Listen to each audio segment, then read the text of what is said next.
Welcome to the Profitable Farmer Podcast, where it's all about increasing the profitability of your farm by working smarter, not harder. G'day, Jeremy from Profitable Farmer here with my mate, Robbo. Good to have you online, mate. Mate, great to be back. G'day, everyone. Hope you're all well. So today, guys, Robbo and I are going to share with you quite a few of the mistakes that we've made around a really important topic. And with that, we're also going to share with you just how important it is to get some of these fundamentals right and locked in and make them discipline in your business, and some tips on how to become absolute masters of this thing called money. Robbo, we've both got our own journeys on this topic, but I look forward to sort of just speaking to you more deeply and perhaps you sharing your history and I guess what you've learned around finance and business finance and money more broadly. So thanks for joining us this morning. Great to be here, Hutch. And it's a funny topic, isn't it? Money. It's one of those things, particularly when I was younger, growing up on a farm, Hutch. It's not really ever spoken about. We used to have a lot of tennis parties, and it's not like my parents would sit around ever talking about money. It's a bit of a taboo topic, right? And it's one of those areas that people don't like to bring it up. They feel nervous about it. People are embarrassed to talk about money, or it's not like people would ever share their profitability because they feel like they're being probably a bit of a, let's be black and white, a bit of a tosser. So I love talking about this topic because it's not spoken about, Hutch, and there's a lot that we can all learn on this topic. It is absolutely the elephant in the room. Often, Robbo, it's the unspoken thing that we're all thinking about, or it drives so much of us. But perhaps just to kick off, what are some of the limiting beliefs that we can have, especially growing up on farms? Yeah, around construct of money. Well, mate, I'll just share from my experience because I grew up in New England on a sheep, little bit of cattle, and really the only talk about money was we don't have enough, or mum and dad fighting over it, or mum might have gone and bought something and dad saying this in the nicest possible way because dad wasn't always narking at mum, but it was just a heavy burden, mate. Like, it was we struggled to even afford the holidays, and it was a stress. And for what it's worth, I mean, I was never taught about money. I mean, I wasn't opened up to what money is. I wasn't taught about how to make money, really. I wasn't really shown the power of compounding. I wasn't given any skills around money. And I think this wasn't just me. I think this was everyone. I mean, I certainly there wasn't a subject at school, Hutch, on money. I went and did an accounting degree, but I still didn't understand money. My learning of money came a lot longer on. But for me, growing up on a farm, it really was just all about, hey, as long as we're making enough to cover the costs, okay, as long as we're making enough to cover the costs, we're okay. The 1 year that we had a great year. The wool prices were huge, and I was about 13. I remember Dad had a thumper year, and the reward that we had. This is the one clear memory I've got, was we went on a trip to Fiji as a family, and it was extraordinary. It was one of the best things on the planet. But it's interesting because Dad probably wasn't even showing himself how to invest the money or just how to have that basic understanding, Hutch. It was just, hey, work hard. Work as hard as you possibly can. If you're not making enough money, just keep working. Keep working. That was probably the mentality that I was brought up. I mean, what about you? Robbo, for me, very similar. Money was hard to come by. Yeah. You had to work your tail off to make it. Yeah. It was never enough. Yeah. And it was out of our control. So, whether we make money or not was dependent on how much stuff fell out of the sky. Now, that's probably overstating it, because my father was a farm consultant and he and mum both had relatively strong skills in and around the management of business finance. But it was absolutely not spoken about. It was the unspoken thing. And certainly as kids growing up, I don't feel like we were ever taught we did get a bank account. I'll never forget going into the local bank and sitting down with the bank manager and getting our bank account set up and those things. So we had that and we worked and we earned money, but we never learned what to do with it in order to create wealth. Mate. And I don't know about you, but in my case, when I started business very young at 23, and I wasn't in farming.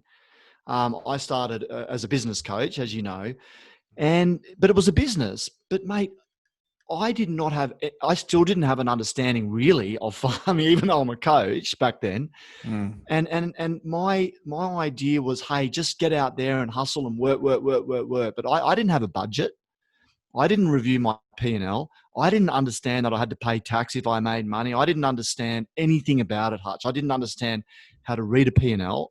I didn't understand what a balance sheet really meant. And I didn't have any, if you like, mastery of money at all. And really, mate, I spent the next 3 years totally winging it.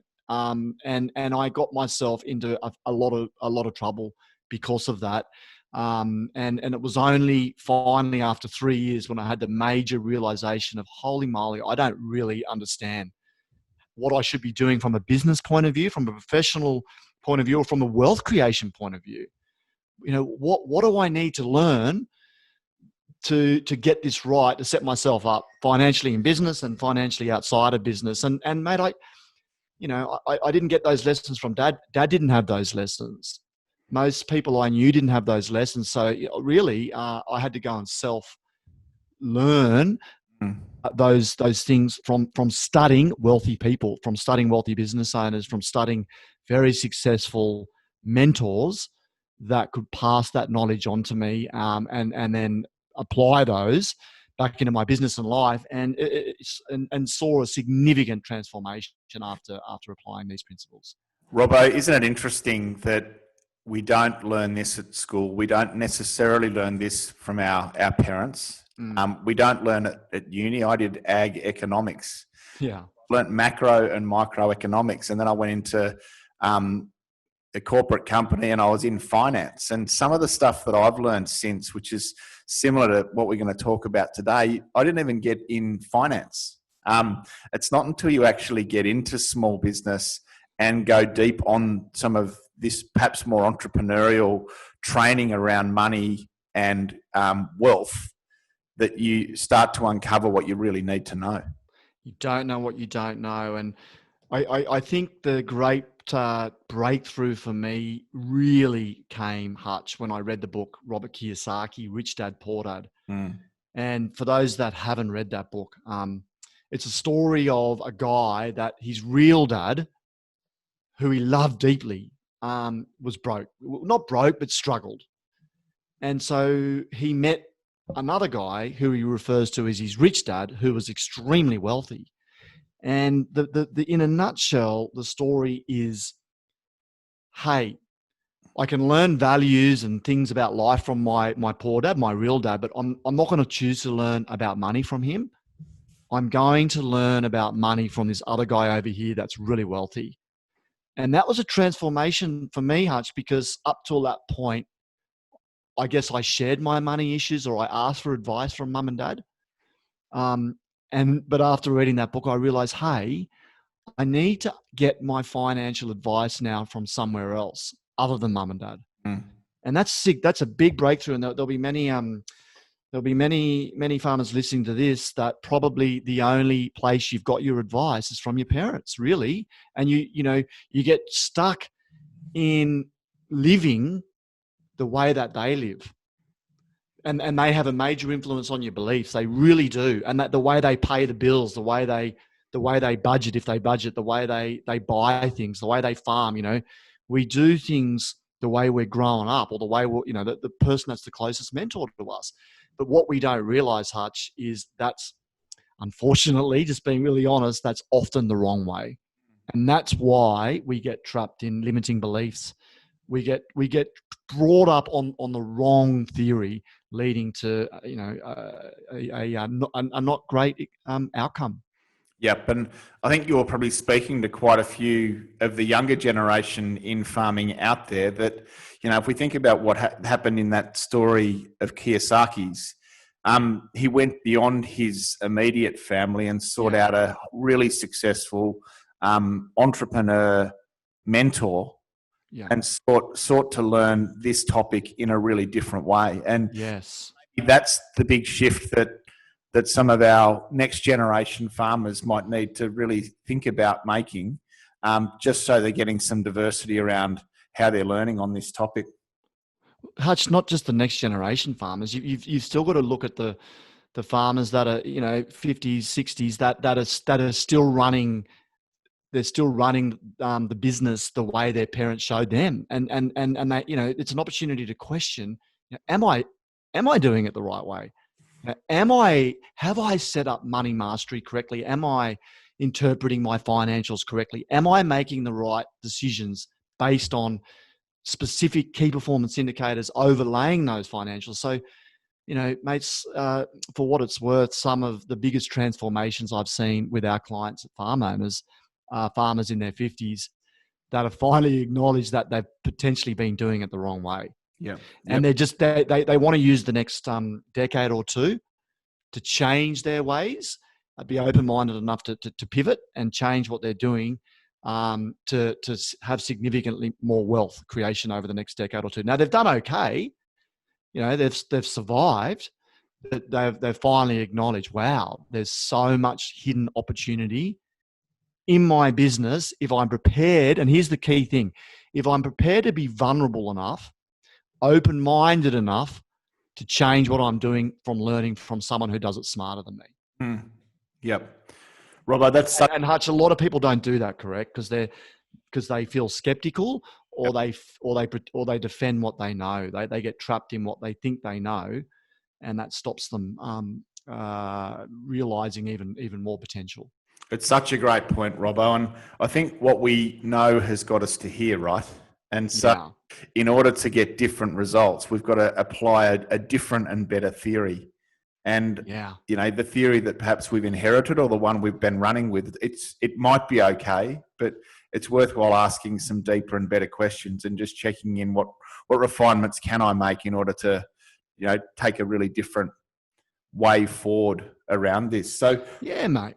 And that, it just segues so nicely, mate, because we've got a checklist of money mastery. And if I was to go down through this checklist, I'd love our listeners to actually ask the question, am I doing this? And be really honest, because there's an opportunity for you to do, if you like, a little audit on how successful you are with your money mastery or your money management. And you've got to be honest. Like for me, change comes from going, you know what? I'm not doing these things. And hey, what if I started doing them?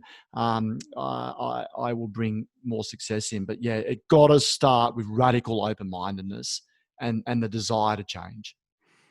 Perfect, mate. So with that in mind, for the rest of this conversation, let's focus in on how money mastery can genuinely set you up for life. It's such an important skill, right, Robbo? It is.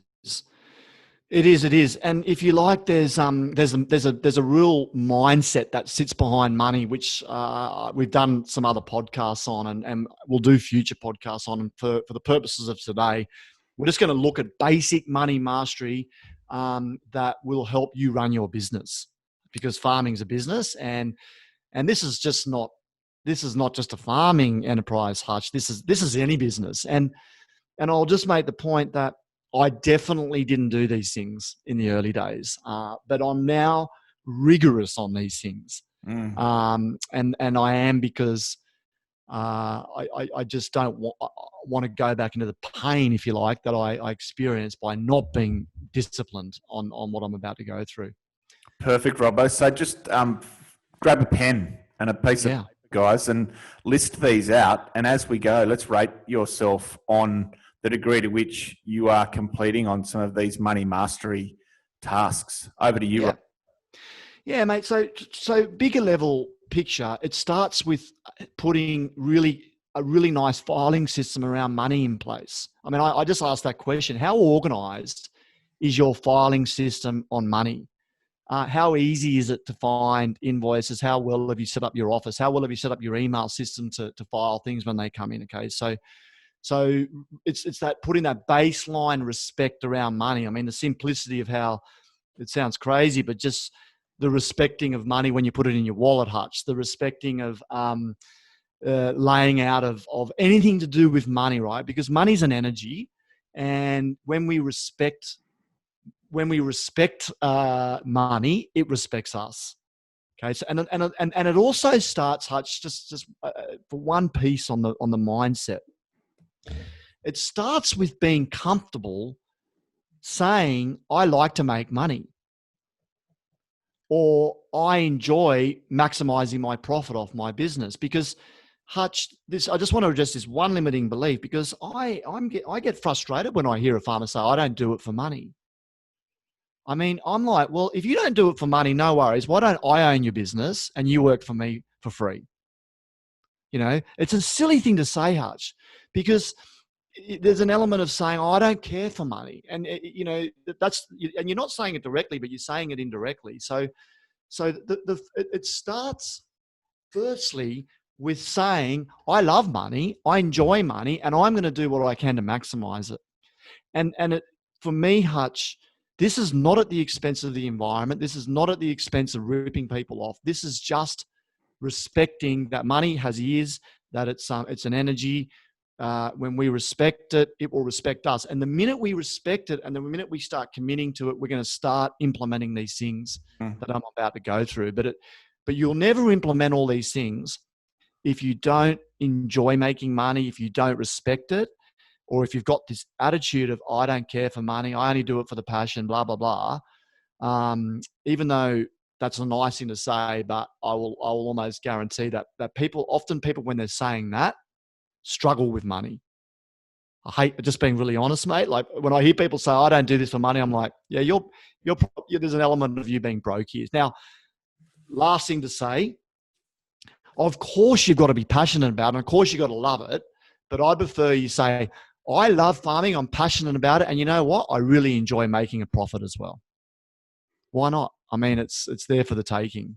It can be both, absolutely. It can be both. So I love the comment. I mean, worthwhile, guys, checking your beliefs around money. So sit down and ask yourself that question: what beliefs do I have that I've grown up with around money?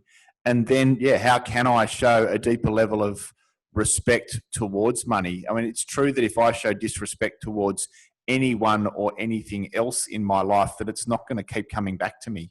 And so energy, money's no different. It is an energy. It's not a physical thing that we transact with. It's far more than that. Yeah. So two cracking questions to start your exploration around this on. Yeah. Great. So I'm just going to read through these, Hutch, and I'll just stop on a couple to expand them. I won't stop on all of them because, you know, many of them are very straightforward. But I'm going to go through this money mastery base level. If we have time, Hutch, we can go through the intermediate and then advanced. Otherwise, I'm sure we can share these notes in the podcast on our website on farmownersacademy.com. So the base level, your bank reconciliations are complete and up to date. You know, and ideally on a monthly basis, and ideally by the 10th or the 15th of the month, you know, just get it done, right? Secondly, all your income, GST and taxes are filed, paid and current. I mean, there's nothing worse in business for anyone that's behind the eight ball or delayed in their BAS. They're not on time. You want to be on time, okay? And this is a big one, Hutch, and I'll go to this next one, then I'll tap in with you. But all your bills, and here's the key word, are routinely paid on time. You know, it's just an absolute disrespect to a supplier if your bills aren't paid on time. And not only that, the keyword there, routinely. So it's really powerful if you've got a slot in your week when you go, right, so Fridays is when I pay all my bills. Yep. So just to stop for a second on just those three, Hutch: reconciliations, taxes up to date, and bills paid on time, right? Well, the reality, Robbo, is that the money that we owe to the tax office isn't ours and never was ours anyway. So let's not count it as ours. Let's make that that payment first. Yeah. And I do like that concept. And Roger Hamilton talks a lot about this as a mentor of mine, that there is a real rhythm to wealth. If you can lock in set times, daily, weekly, monthly, around these rituals, wealth can come from that rhythm. Absolutely. Yes. Set times each week and each month where you complete on things like bill payments. Yes. Yeah, that's when we start getting momentum around this. It's the Absolutely, mate. that all add So I'll up. go through the next few. We've got payrolls automated, accurate, effortless. Payroll is automated, accurate, effortless. Your business is current with loan repayments and is in conformance with all loan agreements. Your accounting department is systemized. Your accounting department, you're not winging accounting, okay? And you've got in addition to that, you've got a close relationship with your accountant, providing you with regular intervals of what you can do to minimize tax throughout the year. You're not just waiting till the tax return, right? Sure. Each team member, financial statements, including, this is a big one, financial statements, including cash flow budget and balance sheet, are completed and reviewed monthly, ideally by somewhere between the 5th to the 15th of each month. Now, Hutch, that is a game changer. You know, the mere fact of updating your budget, the mere fact of reviewing, I mean, I do this every single month. I review the budget. I review my balance sheet. And for me, it brings focus. It reminds me of, what's coming up. I get the opportunity to look forward. I get the opportunity to look at my current reality. Here's a great point that this is a game changer for me, and I'll pass this on. But what you measure will improve. So the mere fact of updating your balance sheet on a monthly basis and measuring your P&L, it will grow, which is, you measuring your net worth. Sorry. Your balance sheet ultimately shows your net worth. So if you were to look at if you were to go into my computer, I've got like 11 years now, Hutch, every single month where I've measured my assets and liabilities and my net worth at the bottom. And it's up. I update mine on the 1st of every month. And I learnt that from reading from a guy called T. Harv Eker, actually. He just said the number one tip for success in money mastery is measure your money monthly.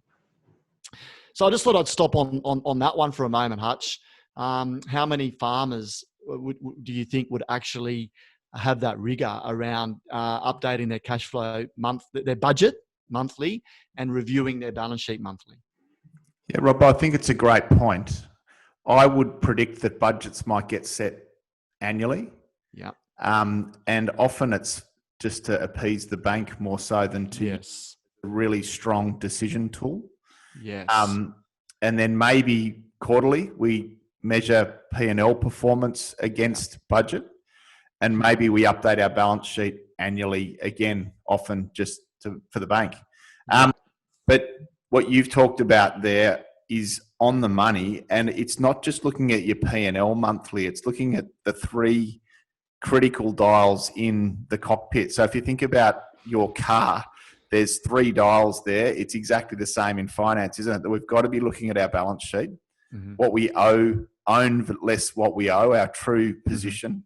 We've got to be looking at our profit and loss, but we've also got to be reconciling that profit loss back to cash flow so that we understand the cash movement. Yes. Yeah, absolutely, Robbo. So I would suggest there's more to do for most on that. Yeah, and for what it's worth, I'll just give a quick tip here. And I learned this again from another amazing mentor. I like to have 3 budgets, Hutch. Most likely, best case scenario, worst case scenario. Most likely, best case scenario, worst case scenario. It's very powerful, because number one, the best case scenario is where your focus goes, because you might as well focus on winning, right? Worst case scenario, you can at least look at it and be prepared if it happens, and go, well, what if this happens? And the brain will naturally just come up with contingency. What if we have a really bad quarter or year or whatever? So that's just another little tip. I mean, this guy taught you, in order to create a world-class budget, it's It's best case scenario plus worst case scenario plus 4 times most likely divided by 6. And that will give you quite an accurate budget. I mean, it was one guy's opinion, but I just like looking at those. But I just thought I'd drop that in. I'll keep going, Hutch. Before we're on budgeting, Robbo, I love Excel because you can have the assumptions behind the budget driving the budget. So grain prices, tons, equaling income, and then you can tweak the price and you can tweak yield and you can tweak different inputs to the budget to see the impact and just how sensitive your budget is to those assumptions. Yes. That's also really important. I use budgets to make almost every decision. Yeah, me too. In business. So it's absolutely good to be looking at your performance against budget on an annual basis. But whenever there is a decision point to make, be it recruiting, be it a change in enterprise, be it anything, it's so important to go back to your budget and to run that scenario and to be making evidence-based decisions rather than, as you say, just shooting. How did you describe it? Just winging it. Winging it. I mean, mate, for what it's worth, most businesses, if you could appreciate, there's a bucket and it's full of water. And in order to maximize profit, we've got a full bucket of water. But most farms or most businesses have 15 holes in the bucket because they're winging it. And the owners out there are so busy farming that they're not even paying attention to the leakage, or they're not paying attention to asking those fantastic questions, which is, what could I do to maximize my profit? How could I find another 100K this year? Or what if I put on a team member here in the budget, let's say it's 5K a month, and that will free me up 20 hours a week. And what if I could use that 20 hours to work over here? What if I could add another 500K on the top up here? The budget is a strategic roadmap for testing theories and testing exactly what you said. It's a game changer. I mean, I spend hours in it, mate, and it's part of the whole thinking process and challenging. And you can just see so much. Or you could go, hang on, what if we got rid of that expense there? Or what if we renegotiated that and knocked 10% off that? There's so much you can play around with, and you can see 6-figure movements on the bottom line, plus or minus, just with a few tweaks in your budget. This is where you can find another 100K a year, Hutch. So it's money mastery. Going down this, mate, each team member gets the relevant reports required and makes use of the information, of course. Big one here. I think you guys might have spoken about this, but benchmarking annually to make sure it's delivering the outcomes you require. I don't know if we need to spend much more time on that, Hutch, but having been with farm owners for 5 years, having seen what the benchmark does, having witnessed some clients going from losing money to profiting over $500,000 a year, some clients finding the ability to add 100K to their bottom line like that from a benchmark. It's significant, right? And it's a base level mastery. Would you agree? And I still don't know how many farmers don't benchmark, but I gather the reason they don't is because they just don't believe in it, or they don't understand it, or they don't really see the value in it, correct? Yeah, I think for me, there's two things that sit behind benchmarking which make it incredibly powerful. One is trends. Yeah. If I said to you, Robbo, Michael Clark got 34 runs on Saturday, is that a good or bad result? It's just a result, right? But if his batting average is 88, then it's not a good result. Yes.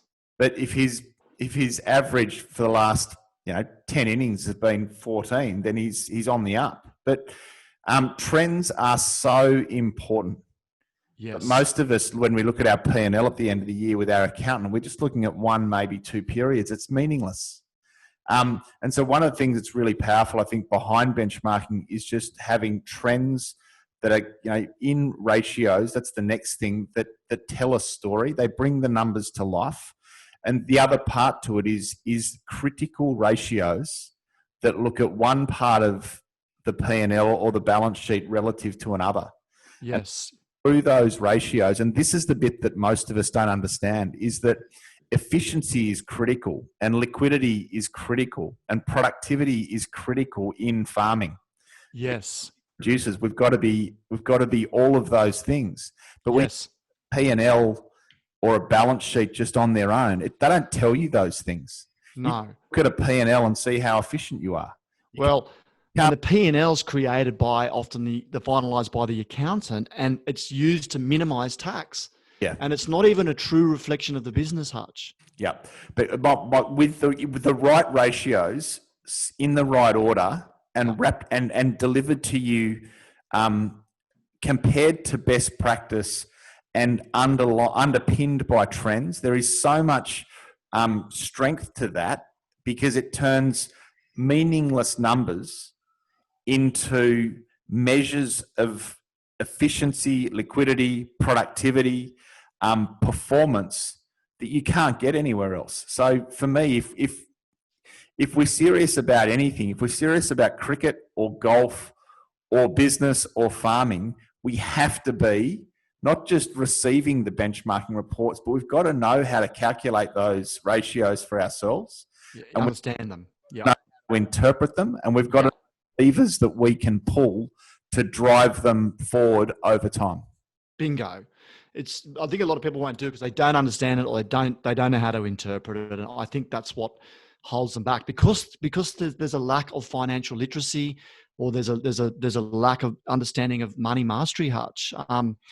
And for me, the other power of benchmarking that I think is just brilliant is when most farmers are mixed farmers in some capacity. I mean, not all, but many are, Hutch. And the ability to break down the enterprise mix into its own P&L and actually show, well, hang on, let's say you're a sheep, cattle, cropping farmer.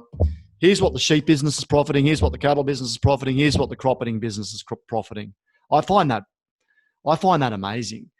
It's like, a lot of businesses outside farming, Hutch, will have 100 products, for example.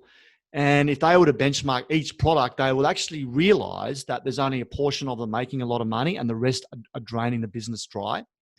And as you know, through coaching, we help clients find those 20% of products that produce the highest return, get rid of everything else and focus on them.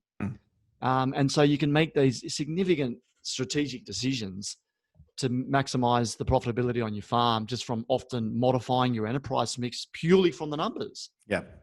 So that's the other big reality is you can't make really accurate and meaningful decisions without them. No. And I think we touched on that in our last podcast with Greg Johnson, Farm Owners Director, who has pioneered the benchmarking system that our members use. And he, as you well know, Robbo, he's an authority on this. Yeah. Best educators around financial literacy and benchmarking, certainly in Australia, if not beyond.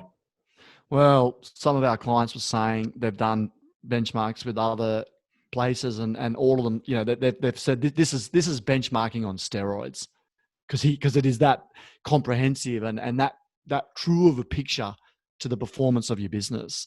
Numbers don't lie, key performance indicators don't lie. But mate, we'll just move on, respecting time. The last three: systemized information gathering, profit margins on each product or service category is known, which is what we just spoke about. And this last one, you get paid first on a regular basis. And another big game changer for me, Hutch, is when I recognize, so money comes into my business. I need to be paying myself a salary every month. It took me 5 years, Hutch, to start paying myself a salary, because I would rely on drawings off the business. But in agriculture, it should be $115,000 a year for the principal person, $70,000 a year for the secondary person. So that money should be paid straight out of your business account, straight into your personal account, ideally on the first of every month or on a set date, every month or even every fortnight or whatever. All the taxes taken care of, Hutch. When I set up my accounts, I had another account that was my tax account. So all the pay-as-you-go, profitability, everything went into that tax account, because that's not my money, and all the GST. And it's just getting all the account structure set up. And the other one that I set up as well was my Freedom account, which was an account, and this is from the Millionaire Mind, T. Harv Eker, but he said, one of the first things you should do is set up what you call is a Freedom account. And he also said, put money into it every single day. Make some form of transfer, even if it's $1, into your Freedom account every single day. Because what happens if we don't have a Freedom account? We absorb, we find a reason to spend the money. We attract an expense in, or we the vacuum. Nature abhors a vacuum. I found that if I just left the money in my account, Hutch, I'd find a reason to spend it. But if it was pulled out and I couldn't see it, then it was safe. It's really important. This is particularly in personal accounts, right? So the money is personal, straight into a Freedom account, 10, 20%.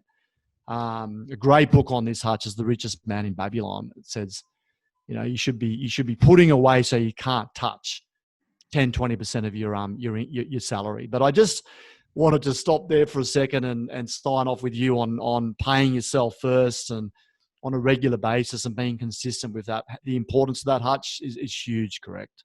Absolutely. I went through uni with a bloke who did this from day one.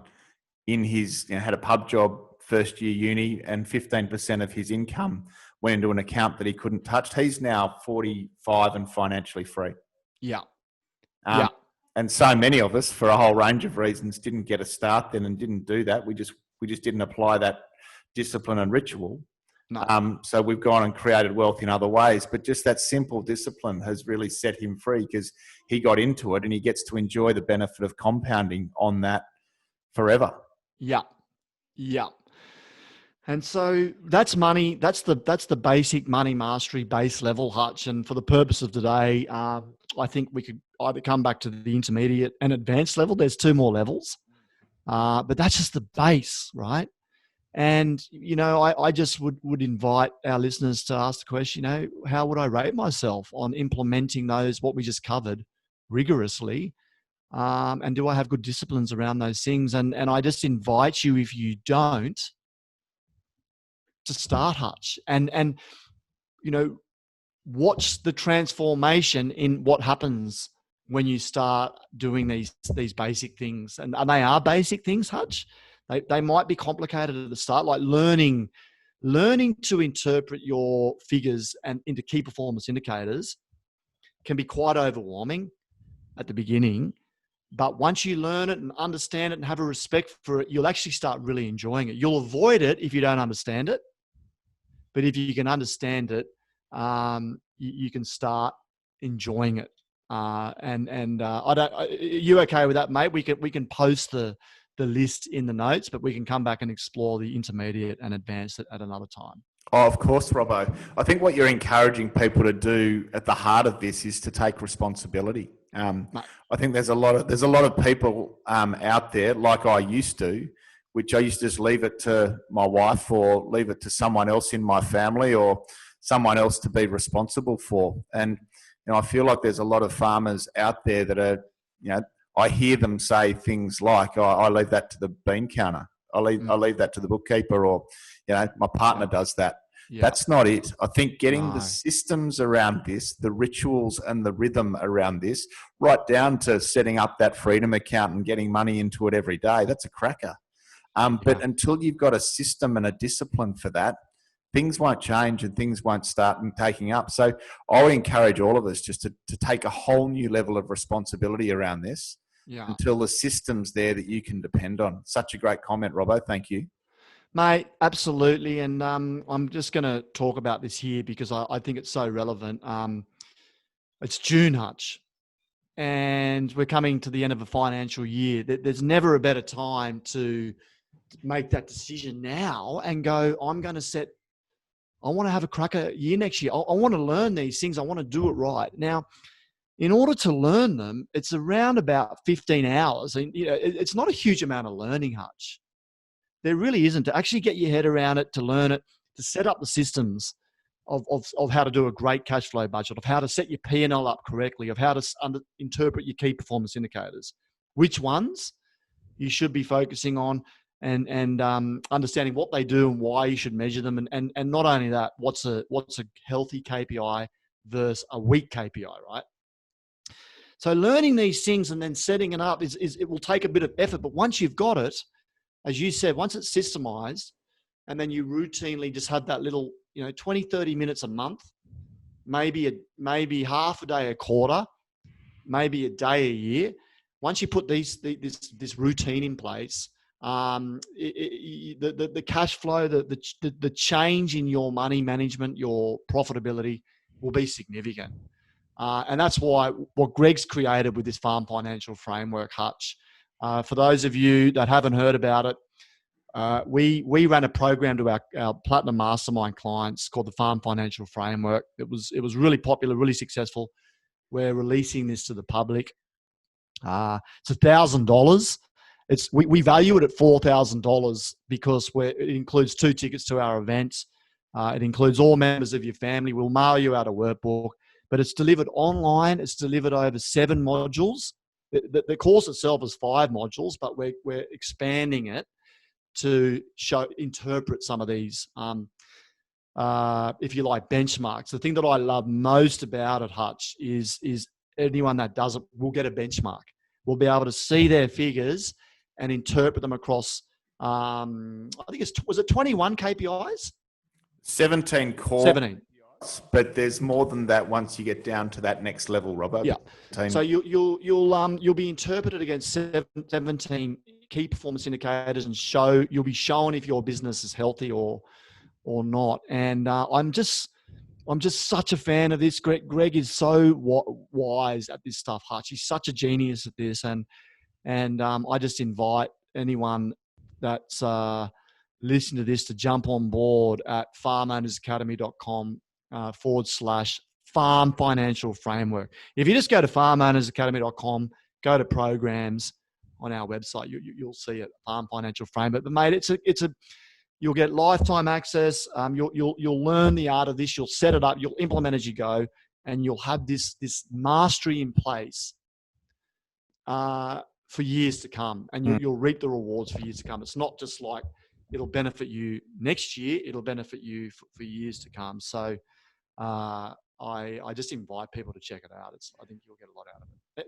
Anything else you'd add to that, mate? Well, thanks, Robbo. Appreciate you outlining that. And I think, just to wrap that up, I think I've been lucky enough to train around financial literacy with Keith Cunningham and some superstars through the business coaching community that we have. I do believe that Greg's as good at this as anyone on the planet.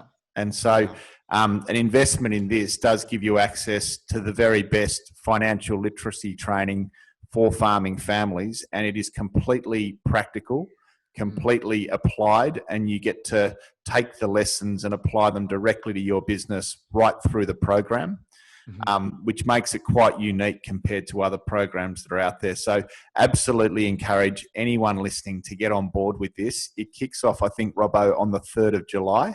3rd of July, mate. We've only got we're 50% full, just to be clear too at this point.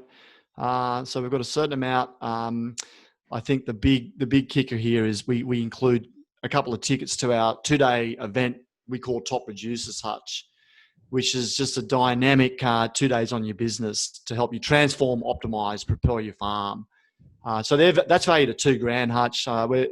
We're doing this at such a cost-effective price because it is the first time we've released it to the public, and we just want to get as many people as possible to benefit from this. But our limit's 150. We've had 75 sales of this, but mate, it's fantastic. Of course, we guarantee everything we do, but I can't tell you what you just said. Greg is just so good at breaking down the complex into simple, so you can apply it directly to your business. So we've covered a fair bit, Robbo. We've gone through beliefs around money, where those limiting beliefs can come from. We've asked people to really just check in on the degree to which they're respecting money, and we've looked at sort of 10 or 12 points that are really clear that we can publish, that allows you just to assess how you are in terms of money mastery at that base level. really interesting, Robbo. There's so much more we can go into. I think we will do another one on the advanced component of that checklist. And yeah, guys, farmfinancialframework.com. Farmacademy.com. Sorry, ownersacademy.com/farm financial framework. Thanks, guys. Enjoy the rest of your week. Thanks, Robbo. Thanks, everyone. Speak soon. Bye now. For now.